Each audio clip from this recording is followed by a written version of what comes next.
Ok? Com a palavra agora, a Carla Ferreira, técnica do Instituto Estratégico de Petróleo e Gás Natural, que fará uma apresentação de 10 minutos. Depois da Carla, a companheira Isadora, por favor. Certo. Eu queria pedir para o pessoal da técnica botar minha apresentação, por favor. Enquanto isso, bom, boa tarde, antes de mais nada. Eu queria também agradecer aqui pelo convite para a gente participar dessa importante audiência pública em nome do INEP, cumprimentar também em nome do deputado Sinésio, os outros componentes aqui da Assembleia Legislativa e os demais participantes dessa audiência. A ideia da nossa apresentação aqui, que eu vou dividir com a Isadora, é que a gente consiga um pouco passar pelo entendimento do que tem acontecido na crise atual de preços dos combustíveis. Você volta um pouquinho? Acho que esse não é o primeiro slide. Então, rapidamente, eu tenho aqui 10 minutos, eu vou tentar trazer os elementos que dão uma explicação, que explicam o porquê desse movimento de aumento de preços, para a gente tentar um pouco, depois que olhar para o fundo disso, entender mais esse processo. Pode passar.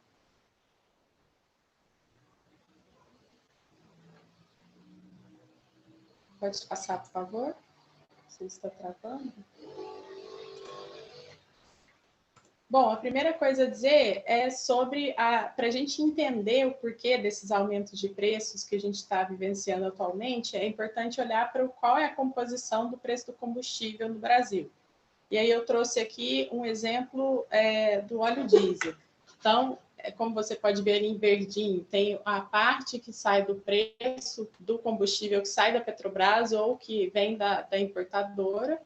Tem os tributos federais, que é a CID, PIS/PASEP, COFINS, o imposto estadual, que é o ICMS, e aí, no caso do diesel, tem o custo do biodiesel, se for gasolina, tem o etanol, que compõe a gasolina, o etanol anidro, e, além disso, as margens da distribuição e da revenda. Então, o que a gente consegue observar é que, nessa crise atual que está ocorrendo dos preços dos combustíveis, o principal componente que tem contribuído para o aumento desses preços é exatamente a realização da Petrobras. E por que isso acontece? Porque a Petrobras decidiu adotar uma política de preço de paridade de importação. Então, a Petrobras, ela acaba, apesar de ser uma empresa estatal, ela acaba funcionando como uma empresa privada ou uma simples importadora. Apesar dela ter uma alta produção, está entre as grandes produtoras de petróleo, a gente já está alcançando nacionalmente uma autossuficiência de petróleo, a empresa decidiu, ao se adequar a essa política, tratar as questões do preço como se fosse uma importadora, porque a Petrobras consegue internamente produzir petróleo a preços muito mais baixos, a custo muito menor do que os preços do mercado internacional, tendo em vista, inclusive, que os preços do mercado internacional eles sofrem influência de vários fatores, inclusive fatores geopolíticos e etc. E mesmo assim, apesar disso, a adoção da empresa a essa política faz com que o preço de saída da Petrobras saia alto. Então, diferente, pode passar, por favor.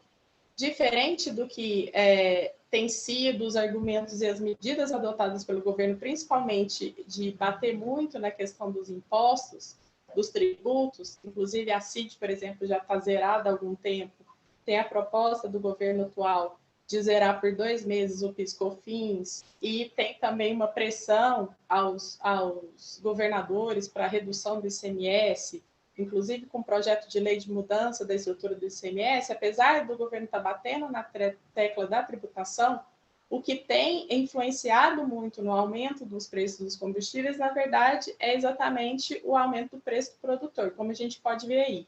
Se a gente considerar o preço do diesel de maio de 2020 a fevereiro de 2021, o maior aumento foi no preço do produtor, de 60 centavos. Quando a gente olha para as margens da revenda, teve queda de 21 centavos e o preço do biodiesel sofreu um pequeno aumento de 11 centavos, que na verdade é um aumento que sofreu influência também dos altos preços, porque o alto preço do combustível ocasiona também um aumento de preços das commodities agrícolas e aí impacta também no preço do biodiesel.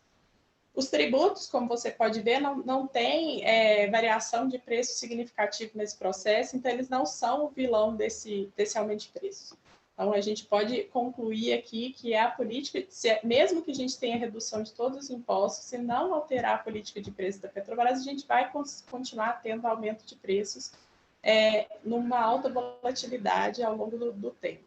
Pode passar, por favor? Aí a gente pode se perguntar, bom, mas tem outra forma de fazer a política de preços? E aí a experiência internacional nos mostra que sim. Então, tem um conjunto de países que a gente está elencando aqui para ver como que eles lidam com esses preços. Então, quando a gente olha para países que são dependentes de importação, que não têm produção interna muito grande, como Chile e Austrália, eles adotam a política de preço e paridade de importação, porque eles são dependentes do petróleo que vem importado. Agora, quando você olha, por exemplo, para a Arábia Saudita, que produz muito mais do que consome internamente, ela faz uma política de quase congelamento de preços internos. E a Dinamarca, por exemplo, que produz 80% do seu petróleo, então tem ainda um percentual aí que é importado, ela consegue fazer, através da sua empresa estatal também, atuando junto ao governo, uma gestão fiscal e também financeira produtiva, que faz com que que tenha algum tipo de aumento de preço, mas que não tenha com essa alta volatilidade que a gente vem acompanhando aqui no Brasil, por exemplo. Ela consegue assentar melhor a partir de, inclusive, gatilhos fiscais para lidar com essa volatilidade dos preços internacionais. Pode passar, por favor. E aí eu vou entrar aqui um pouco. Pode passar o slide, por favor? Entrar um pouco no caso do estado do Amazonas, né? O que a gente verificou aqui de trajetória nos últimos anos é uma maior participação da importação, nas importações do estado, da importação do óleo diesel. Isso se deu muito porque essas importações tiveram um ganho de mercado em função da desmobilização da produção na REMAN. Então, quando você deixa de refinar, você abre espaço para os importadores trazerem o combustível externo. E isso também foi combinado com alguma política de isenção fiscal. E aí isso faz com que o Estado vai cada vez mais ficando dependente desses atores que são os importadores, e acho que na fala da Isadora vai falar um pouco disso, da pressão exercida por esses atores também, pela manutenção de preços altos em função da geração dos lucros desses atores, né? Pode passar? Aí, por último, só para a gente conseguir visualizar rapidamente a mudança que se tem de um período o PPI, nessa política de paridade internacional, que é esse período aí, a gente pegou de 2003 a 2016. São alguns estados selecionados, Amazonas, São Paulo, Santa Catarina, e o Brasil são as barrinhas. Então, quando a gente olha aí a linha azul, representa o Amazonas. Dá para verificar que tem aumentos ao longo desse período, mas eles são muito mais estáveis, não tem tanta volatilidade nos aumentos. E pode passar, por favor. E aí, quando, a partir de 2016, 2017, há a implementação da política do PPI, você vê que a volatilidade é muito maior. Aí a gente está olhando para preços por semana. Então, você vê que não é muito difícil que se tenha alguma forma de previsibilidade dos preços em função desse acompanhamento do preço do barril internacional. E aí, como vocês observaram, a linha azul, na maioria dos momentos, está acima das outras linhas. Os preços no Amazonas dos combustíveis, eles são mais altos do que no Brasil e em outros estados também representativos aqui. Isso se dá em função dos custos de logística. Por Amazonas ser um estado muito grande, que não tem muitas vias de acesso para a chegada dos combustíveis no município, isso encarece muito o combustível. E a política de preços da Petrobras, ela se baseia, além do preço internacional do barril, na margem das importadoras, mas também no custo dessa logística. Então, ela, além de ser prejudicial ou de ser desvantajosa para grande parte dos consumidores, aí de forma direta os caminhoneiros, tal, mas também para o resto dos consumidores, porque ela implica em aumento dos preços dos alimentos, em função da gente ter uma estrutura de transporte muito baseada no transporte rodoviário.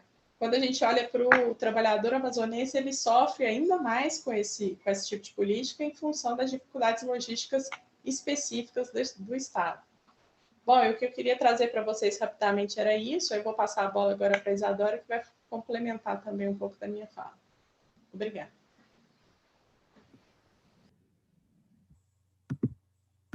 Ok, obrigado. Com a palavra agora a Isadora, por favor. Olá, boa tarde. Queria agradecer inicialmente o convite, então, para participar dessa audiência, cumprimentar a todas e todos presentes. Depois é o Davi. Que estão nos acompanhando.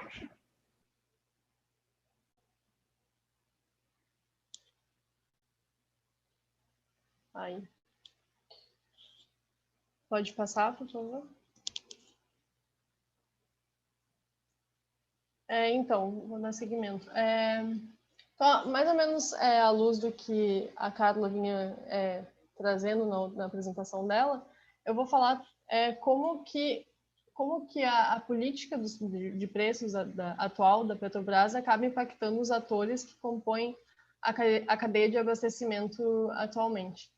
Então, como vocês sabem, podem ver aí no slide, no Brasil essa cadeia é bastante complexa, envolve refino, importadores, distribuidores, revendedores, até a chegada ao consumidor final.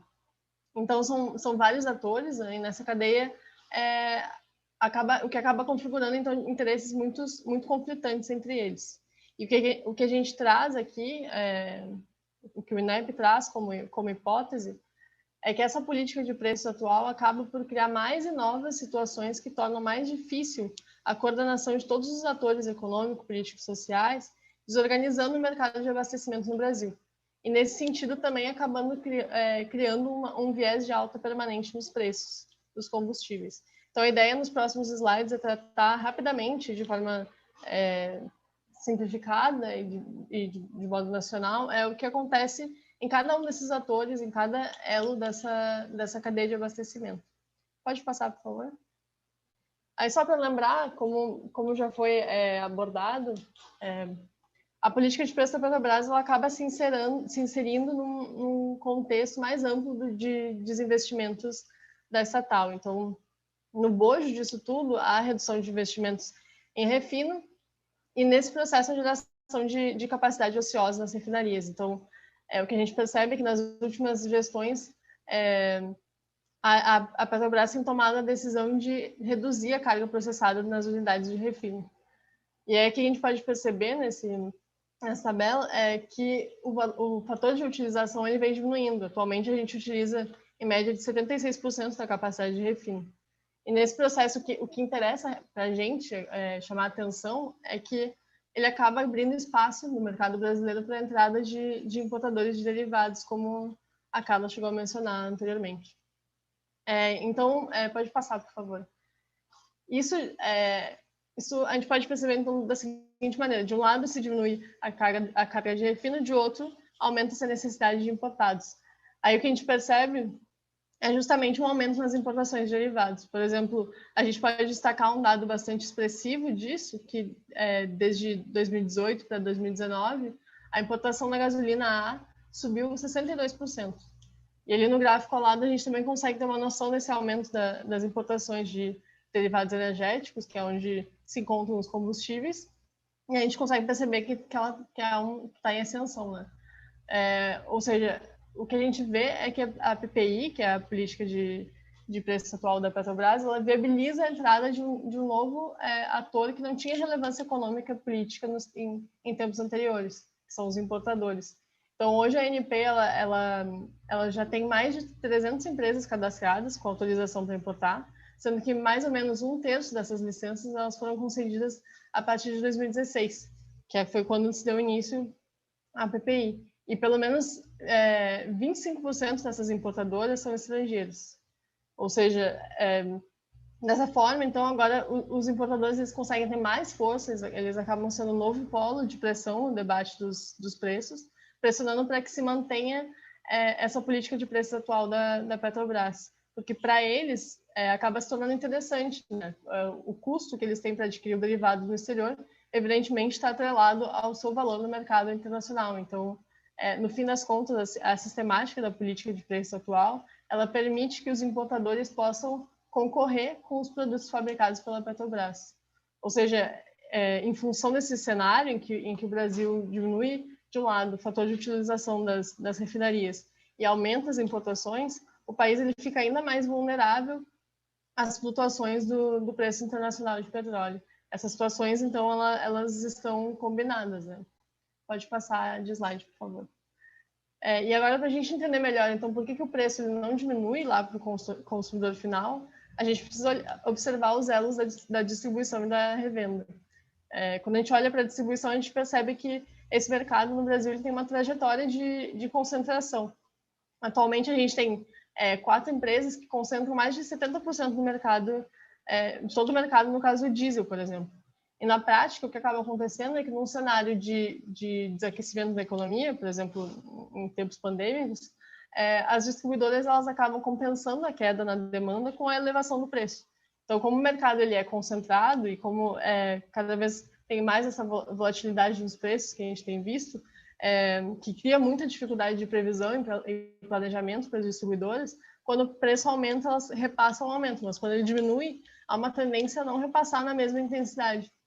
Aí elas acabam retendo, então, uma margem de lucro. E aí é interessante observar, nesse sentido, que quando a Petrobras tinha o controle da BR, por exemplo, havia alguma possibilidade maior do Estado brasileiro conseguir manejar o preço da distribuição. E, no caso, atualmente, com a venda da BR, a Petrobras não tem mais como atuar nesse elo, né? Agora, na revenda, nos postos, há um problema análogo. No Brasil, a gente também tem esse elo bastante concentrado, há muita capitalização, em geral, por bairro e cidade, o que impacta negativamente para os consumidores, né? Porque os postos também não vão repassar eventuais reduções de preço para o consumidor, muito embora eles repassem um aumento. Ou seja, o que acaba criando é um cenário em que facilita a manutenção do viés de alta do preço permanente. Então, nesse cenário de reajustes constantes, o preço ele só permanece aumentando. E, enfim, tendo então um panorama do que acontece nessa cadeia de comercialização, a gente consegue apontar que não adianta se discutir defesa da concorrência e desconcentração de mercado tratando só da Petrobras, que são argumentos que são utilizados para a privatização das refinarias, sem levar em conta o fato de que existem outros elos dessa cadeia que têm um alto grau de concentração e são mercados oligopolizados. Então, mesmo se houvesse a possibilidade de concorrência nas refinarias, o que a gente já analisa que é algo que não deve acontecer, os preços ainda seriam afetados pelos elos da distribuição da revenda. Enfim, pode passar, por favor. E aí, rapidamente aqui, só para passar rapidamente, além desses setores, tem a discussão também de como os governos se encaixam nesse processo, né, considerando a dimensão fiscal. Como já foi apontado pela Carla, a variável dos tributos ela não explica o aumento dos preços em 2018 nem em 2021. Mas é interessante notar que, por exemplo, no caso do ICMS, como ele é calculado a partir do valor consumido, para os entes federativos é interessante que o preço aumente, já que ele gera mais arrecadação. O que coloca esse elo da cadeia também em um cenário de constrangimento e conflito. Então, o que a gente quer dizer com isso, basicamente, é que a sistemática da política de preços atual da Petrobras ela vai fazendo com que todos os interesses dessa cadeia fiquem mais tensos e conflitivos. Então, o panorama que se cria acaba indicando que a política de preços cria um cenário repleto de conflitos entre os atores. Pode passar, por favor. E aí, como conclusão, então, a gente consegue afirmar que essa opção política de manter os reajustes vinculados ao preço internacional de petróleo, ela desorganiza o planejamento do abastecimento do Brasil, acaba trazendo riscos de aumento permanente do preço e, no longo prazo, também de desabastecimento, sobretudo de regiões, inclusive, mais distantes ou que têm menos infraestrutura. Enfim, era isso, deputado. Agradeço a atenção de vocês. Então, obrigada. Obrigado, doutora Isadora.